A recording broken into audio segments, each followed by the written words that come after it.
Welcome to Slight Reliability, the show where we learn SRE and observability 1 week at a time. I'm Stephen Townsend. Welcome back to another episode of Slight Reliability. I'm Stephen Townsend, and this is the show where we learn about SRE and observability 1 week at a time.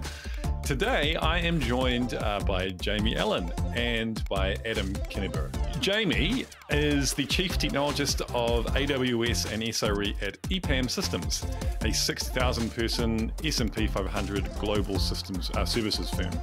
Prior to joining EPAM in 2019, Jamie was a leader of production engineering teams at Facebook, working in the core systems Tupperware containerization group, and the executive at Starbucks, who built the rewards and mobile order and pay backend services in the cloud. Jamie is the author of Effective ACCA and co-author of Reactive Design Patterns. He lives in Seattle with his partner and 3 children. Welcome to the show, Jamie. Thank you. Thank you very much. It's great to be here. Is there anything I missed from your introduction that you want to tell us? No, not at all. And Adam is my colleague at SquaredUp. He is the VP of Innovation. Do you want to tell us a little bit about yourself, Adam? Yeah, I mean, how do I follow that? I haven't built anything special or impressive, but at SquaredUp, I get involved in projects and service building across the company. I work quite closely on things like our new product, our SaaS product, where we're aiming to solve many of the single pane of glass pains that we're going to be talking about today. Very sort of customer focused. Spend a lot of time building internal tools and generally sort of helping anyone in the company have a better day in the office, that kind of thing. So, Jamie, you wrote an article recently called The Single Pane of Glass, I think it was called, with Pane, P-A-I-N, which is exactly the way that I worded a podcast episode about a year ago. So I thought it was a good opportunity to get on the show and have a chat about this whole concept of a single pane of glass, what it's all about, does it have merit, and what are the caveats? So maybe to kick off, from your perspective, what is a single pane of glass? What's it supposed to be? Right. It's very interesting because I think that I first ran into this term, the single pane of glass, whenever executives would talk about, I just need visibility into how things are working, right? But what would inevitably happen was people would throw a billion widgets on a screen and expect that people paid attention to this, because it was what somebody had asked for. Somebody said they wanted to see all of the information. So please, just put it on one pane of glass for me to see on a TV. I remember hearing anecdotes about like a company, I think Nokia years ago, where outside the CIO's office, they had a wall of single panes of glass where they had like just TV after TV after TV showing all the different things. And it almost seemed like performance art, right? Instead of actual actionable dashboards that people pay attention to. And then whenever I would work in software, I remember I worked for a company that made the Scala programming language. It was called TypeSafe. And one of our earliest products that we built was monitoring for distributed systems built with Akka. And Akka is like actor-based systems. They can be deployed across all kinds of machines. There's all kinds of clustering, state management. And I remember everybody just absolutely loving the beauty of this dashboard and all of the information it could show. But it had 2 problems. One, everything was really small, and you had to click through in the dashboard to open up information. And secondly, it utterly melted down at scale. It never became a really viable dashboard solution for all the effort and work that we put into it. So I took those 2 things and I started saying to myself, there's a problem here. And then secondarily, whenever I went to Facebook, that performance art part of it really stood out to me as well, because I was looking at our teams in the Tupperware group doing containerization across a fleet of millions of hosts deployed across dozens of data centers with all kinds of deployment models. And we would have these TVs, these 55, 60-inch TVs in the team area on big stands that somebody had spent a lot of money to buy. And they were all showing dashboards, and nobody paid any attention. We would literally just walk right by it on their way to lunch and not see the fact that there is a problem brewing. because, something is starting to creep up or something, right? If it didn't trigger an alert, you'd never know. So what was the point of doing all this, right? And this is where I started getting into, okay, well, what are people being told to create in dashboards? And so I did the Google search, right? And looked at the images of what are being published out there for just dashboards. And I found some examples that I don't want to pick on the vendors, right? The vendors aren't doing anything wrong here. They're just trying to provide options. And you can create and configure whatever you want, right? But they're showing examples of stuff. And it might be like, here's a service and how many malicious requests it has and how many, what the average latency is. And that one in particular really gets me, right? Because it says nothing about the actual user experience, especially in the worst case, right? So I'm sitting there and look at this. I'm like, it tells me nothing about the deployment footprint, right? It doesn't tell me anything about who the most important users are and their quality of service. And it doesn't tell me anything about whether or not 20 malicious requests is bad or good. It's showing it's red, but is that out of 2 million a second or is that out of 20? Like, it's not giving me information that makes me say I've got a problem. And so this is where I was coming down with the idea of, I just want to know if there's a problem brewing, right? Hey, we've got a problem that's about to show up. You click through, it tells me where the problem is. And the reason I want to know where first is because if you've got a distributed footprint of deployment, it does matter whether it's happening in Sweden, New Zealand, US, South America, wherever, right? Or is it global, right? And then, why? I click through one more time and it's saying it's because latency is high. Okay, well, then I need to understand what are the drivers of latency. Can I trace and see, where in the system the latency is starting to occur? Is memory high on some hosts? Do I need to scale out? And maybe I've hit a limit because of budgetary, restrictions in my pods. I don't know. All of those become like tertiary or further down the line concerns. People say that's a lot of clicking. I'm like, yeah, but you know what? I was able to do something quickly because I saw a problem. That's what I want. See the problem, not see everything and be Superman watching over, like, Gotham. No, Gotham is Batman, whatever. You know what I'm talking about? To have godlike vision is unrealistic. First of all, I love the idea of a single wall of glass and just this huge wall full of, everything. Everything you could possibly, I also think it sounds like it's entirely possible to have something that's beautiful but completely useless. I've definitely seen that and probably built things like that in my life too.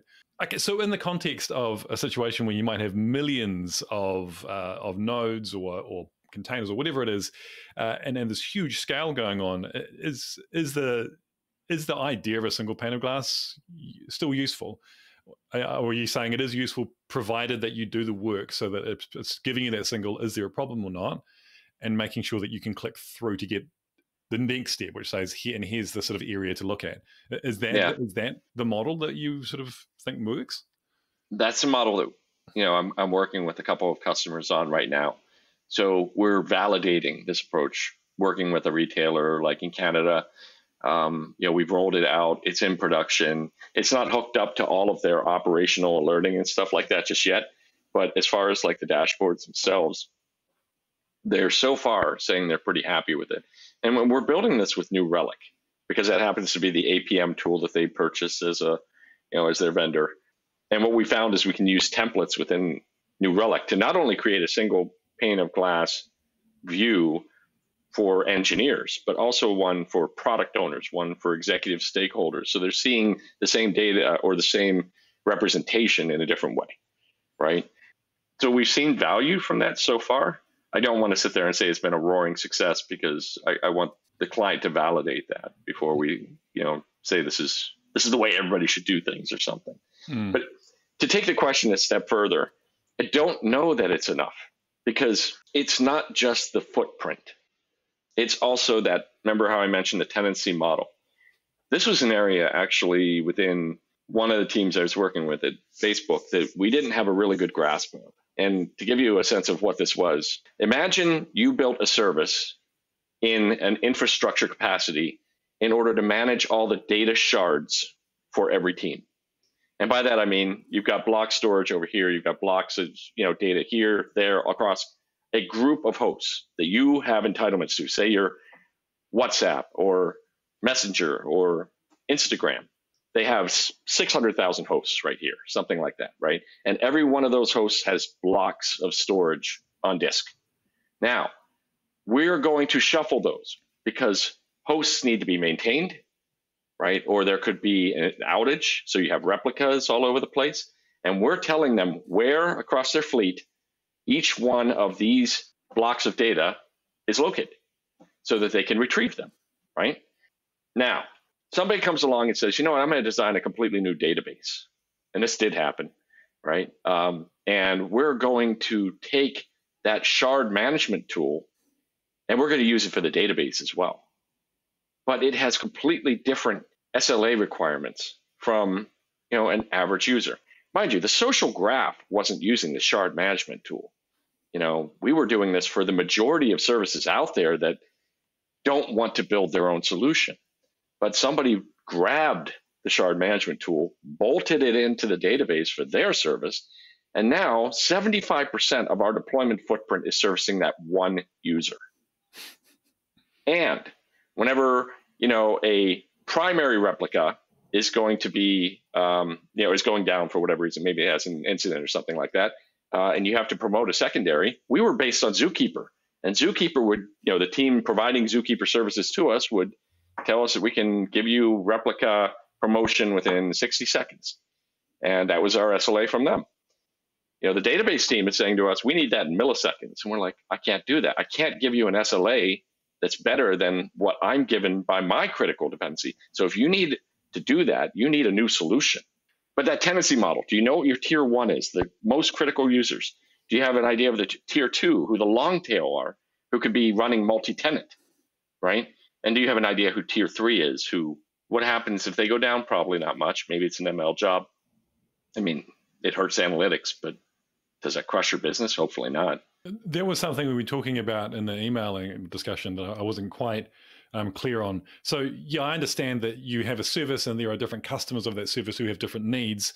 Is there a need to present different information to different people at different times, but also being able to track for each workload that comes in, each request that comes in, to understand which team or who is consuming that as well? Is that part of reporting, or how does that fit in? I was having a really good conversation with somebody about this today, where usage patterns, right, are very important. Like, do you understand the common usage patterns and the uncommon usage patterns, right? And uncommon usage patterns may be tied to very important business functions like end of month reporting, right? It's not the common requests that you're getting the majority of the time, but when they need to be done, they're very important to the users, right? I'm not sure. You can't track everything at scale. And I remember, you ever hear of the Dapper paper? I think I talked about this in our email. Yeah, I got through the first few pages of that this morning. Yeah.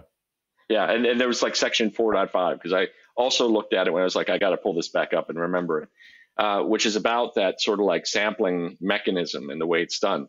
The problem with sampling is you could very easily miss the very important data that would tell you something is wrong. But you cannot handle all events at all time. And even if you could, there's a limited amount of time that you're going to be able to retain it before it's got to go to tape, right? So this is also something at Facebook, like if you're using the aggregating log tooling that they had, which was excellent. We had an internal tool called Scuba for interrogating it. You only had access to that data for, I think in our case, 21 days, right? Before it'd be archived in essence. It would still be around. You could still find it. It just wouldn't be around for really quick querying or anything like that to say what happened on this day.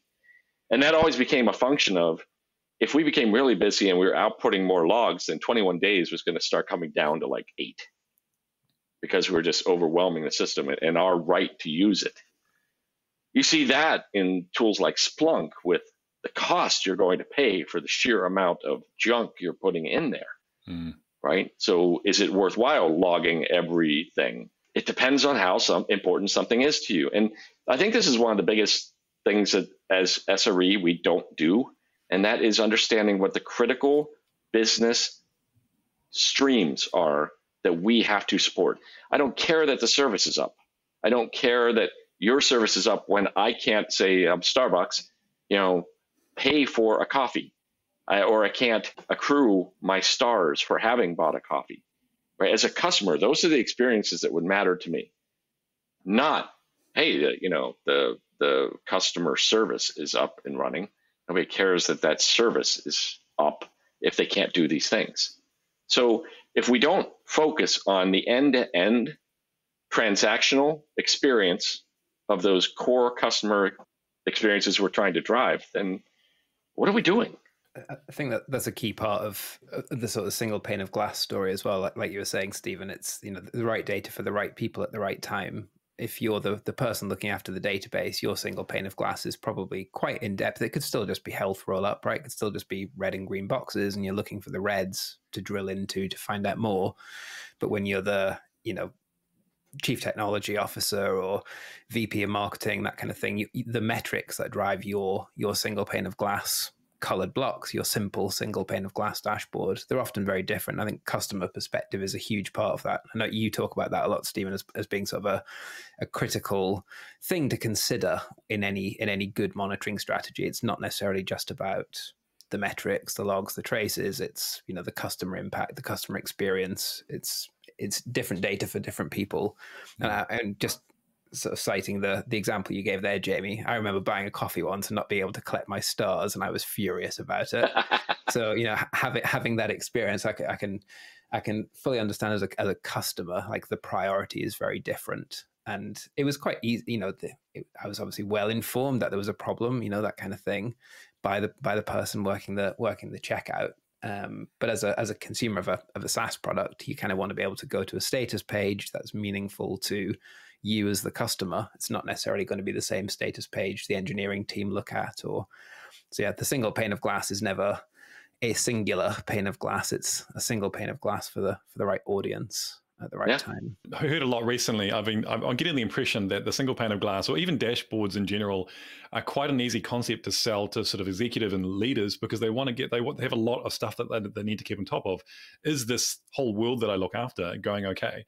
But when it comes to sort of engineers, especially with the sort of modern observability movement, I often hear that we don't need dashboards. We just rely on alerting. And then we just explore things like distributed traces or data, explore data manually when things go wrong. I don't know. What do you think of that?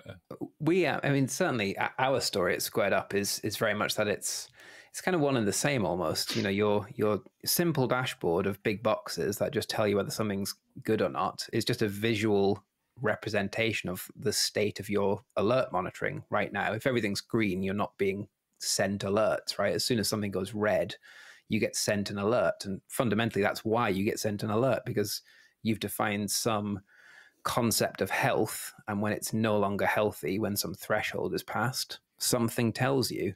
And arguably, alerts are just a way to not have to put the dashboard up on the screen in the office, right? They're the thing that tells you to look at the dashboard or to look at the tool that's sent the alert.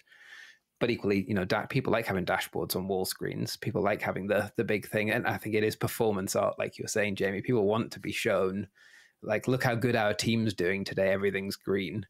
Exactly. It's that kind of thing. I mean, for me, certainly with our sort of our on-premise product, SquaredUp dashboard server, most of our dashboards show nothing unless something has gone red or amber. Our out-of-box dashboards, they filter out green, because when you've got 10,000 servers in your view, you only want to see the red stuff, right? You don't want a big wall screen of green things unless you're showing off to somebody.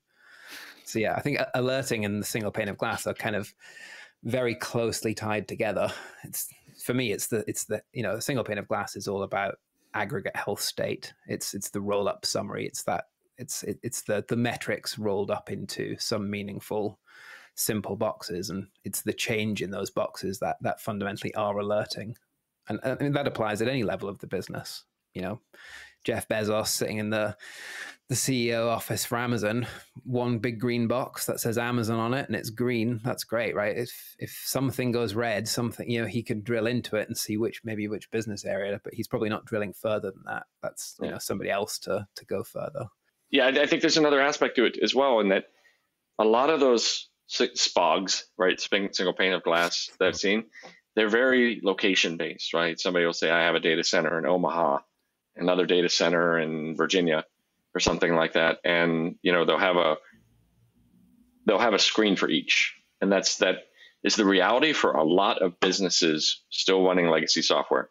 I remember at Starbucks, we had, I think a data center at Phoenix or something like that, and then a backup somewhere like Las Vegas or something like that. I don't remember exactly anymore. It didn't matter because I was going to the cloud. I wasn't deploying ever on-prem, right? And the cloud itself is decentralizing now. So where before we were thinking in terms of availability zones and regions, for the experiences we're going to drive in the next 10 to 15 years, points of presence are going to become more and more important. Being able to compute at the cloud edge, not the edge by that I mean, your phone or your refrigerator or something like that, but I mean at the edge of the cloud itself, as close to wherever you are in motion, is going to be more and more important. So look at right now, autonomous driving, right? There's going to be the use case of the car and the data that's being collected and put in the cloud in real time. You see this with Tesla, right? And I work with some car manufacturers who are sitting there working on their own solutions. And right now we're still at the point where they have to pull something out of a dash and put it into a cradle to upload the data after they've done a drive. Believe it or not, but that data needs to be uploaded in real time. And then the people sitting in the car, they're not going to be just reading a book. They're going to be playing Fortnite or something like that. And they're going to want a real-time experience that moves with them at high speed, right? The further they get away from point of presence, or the more point of presence goes down because of whatever reason, there has to be replication close by as possible, right? So like a sliding window, information moving, but also that information should have some intelligence to it, knowing that you mapped the directions or you mapped how long it would take to get to your grandparents' house, and it's 3 hours away, and that's the track you're going to be taking. So it can intelligently prepare for that, right? You're moving at the speed, and therefore I'm going to be ready as you're going, right? As we do that, the telemetry to support it becomes less centralized and less easy to display, right? It's going to be very much about, is it up or not, wherever it is. That's just kind of how I see the future coming. Oh, it might be a little bonkers. Yeah, kind of. You got the idea in my head of this sort of dynamically evolving dashboards. Say you're in your car and you're on a journey, and it realizes that you're at a certain point in your journey, and you're nearing a town, and you haven't eaten for 2 hours, and so it starts showing you information about places you could eat and stuff, and then it evolves to the next thing, and and that's quite cool. I haven't seen it in the world. Yeah. And the telemetry we gather as well, right? And the ability to say whether or not we're delivering the services we expect at the level of service you expect, right? It'll be so dynamic. The data will be dynamic. The data movement will be dynamic. The telemetry that we capture, right, has to reflect the user experiences you need in that moment. I actually had this crazy thinking about how like Gen AI and large language models are going to change the way we build software. And that if you took away the idea of back-end services being rigid, right? I defined an API, and then, I set it up on the API gateway, and I define it and describe it through metadata. And then in the future, the user interface for querying data isn't going to be the GET requests of that rigid API. It's going to be ChatGPT, OpenAI, Bedrock, and Titan from AWS, right? The different solutions that support you asking a question and it being able to give you the right answer based upon the data sets that are available to it. And every one of the databases that support one of these services are themselves a training model. So that doesn't necessarily support the right aspect of this, by the writing, but it does support the querying, give me data aspect of it. And if we take away that rigid interface, now you can ask for anything about that customer database without having somebody having written the SQL, right, in a rigid format. Suddenly versioning goes away, and all the pain of how we deal with these backend services and the rigidity of that customer experience disappears. So what are we going to monitor then? It becomes more opaque. The first thing that comes to mind is then we start to, because it's a large language model, there's a statistical chance that you're not going to get the result that you were looking for. So that becomes the things we monitor, the accuracy of, the error rate. Yeah. The insidious error rate of incorrect data, which is so hard to track even today. So maybe it's just my perspective, but I get the idea that in sort of the modern observability community, that metrics, which are the basis of all dashboards really, are somewhat maligned in favor of that. If you don't do the distributed tracing, you're not doing observability, and metrics are just a thing to do after you have all that sorted out. I don't know what your perspectives on that were. I've been fortunate enough to work in some environments like Facebook that did this pretty well. And this was also where Google was talking about the Dapper paper, back in 2010. Twitter had their Zipkin library. Other people have used the open source Jaeger library. There has been the capability for tracing for some time. Whether or not you've actually been able to stand that up with span IDs and trace an actual call. But you get it out of the box in cloud providers, right? It is there. You just have to be willing to pay for it. The question then becomes, if you know that things slow down when they hit this service, right? Because maybe the host footprint needs to be scaled up, or maybe the database is doing a lot more writes than usual right now, and therefore it's less available than normal due to pessimistic blocking or something like that. Well, then if you know that, how do you diagnose it? And that's still metrics, right? The four golden signals, I still hear people talking about them as things they want around, memory, disk. What we're talking about is the throughput, the latency, the error rate, and the saturation, right? Yeah. But when I look at latency, that is driven to me by throughput and saturation, some combination. I've got too much traffic happening and it's using up more disk or using more memory. Usually it's actually concurrent connections are the things that I see blowing up. So I don't tend to think about two of the golden signals off the bat. They're like secondary things to me. It's latency and error rate are the two things I typically care the most about. And then if I'm doing, a message queue based thing, I care about freshness of data or something like that. But that way I'm keeping my metric, my what I care about small, but the metrics have to be there behind it to support it and tell me why that latency is going up. Why am I seeing more 500 errors? And the other side of it is that distributed tracing is something I think a lot of sort of FANG and sort of unicorn startup organizations are doing well. The majority of organizations that I've worked with in the past and maybe our customers are just regular enterprises and government organizations. I don't know what your experience is, Adam. Like, how is it common that our customers have distributed tracing and are using it, or is it actually something which isn't that prominent yet? Yeah, it's there's definitely a certain breed of customer where it's more common. I think obviously our history at SquaredUp is dashboarding on top of Microsoft System Center, which is as far away from the world of SRE and DevOps as you can get, right? It's the classic world of systems engineering. And I think when a lot of enterprise apps where if you're calling them legacy enterprise apps, you're far more likely to be thinking about things like host CPU and like Windows logs and that kind of thing. Apps that tend to go through that wonderful process of, cloud migration or transformation, that kind of thing, where apps are modernized. I think that there's a lot more focus on moving into APM and thinking about tracing and sort of more modern concepts than just like, is the host running too hot or has Windows thrown some errors out, that kind of stuff. So I think for SquaredUp customers, we deal with a lot of large enterprises who still have a big focus on on-prem IT, right? They're monitoring big data centers with SCOM. Some of those customers are building very modern in-house applications and are focusing on APM. And we're often asked about,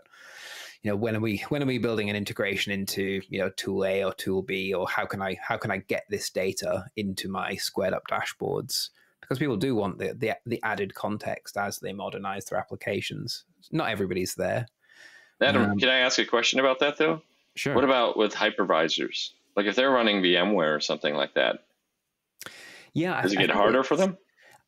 It almost feels a little bit of a cultural thing. It depends who owns the platform. If it's I used to be responsible for our sort of very small VMware labs here at SquaredUp, and as a classic sysadmin, I would never be thinking about distributed tracing. I was always just, what's the CPU doing on my host? What's the memory doing on my host? And if there was a problem, I'd poke around manually, but I wouldn't. My brain didn't naturally move into like, how could I sort of modernize the way I monitor these classic systems, if you like. Mm-hmm. So yeah, I think it is a cultural thing. I think it comes down to the people running the tools and their appetite for it as much as anything. I think there are plenty of very modern businesses who don't have an appetite for, a very high cost APM tooling and that kind of thing. Every org that I've ever worked at in New Zealand and Australia, these enterprises would have a dedicated VMware team, and you would never know they exist pretty much. It was just a hidden thing in the background. Very opaque. We used to always say the hypervisors lie, right? And this is not meant to throw shade at the VMware people who work on this stuff, right? It's just a matter of they're really virtual resources. Your usage of them isn't always necessarily represented as clear cut as it would be if you were just looking at top on Linux on a machine, right? An actual physical box.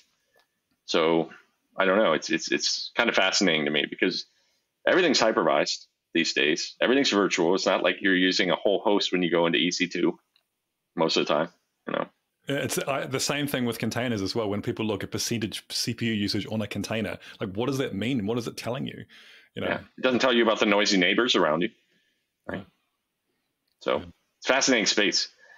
But at the same time, this is why we all make the medium bucks, right? So I'm going to put you on the spot, Jamie, just to finish off.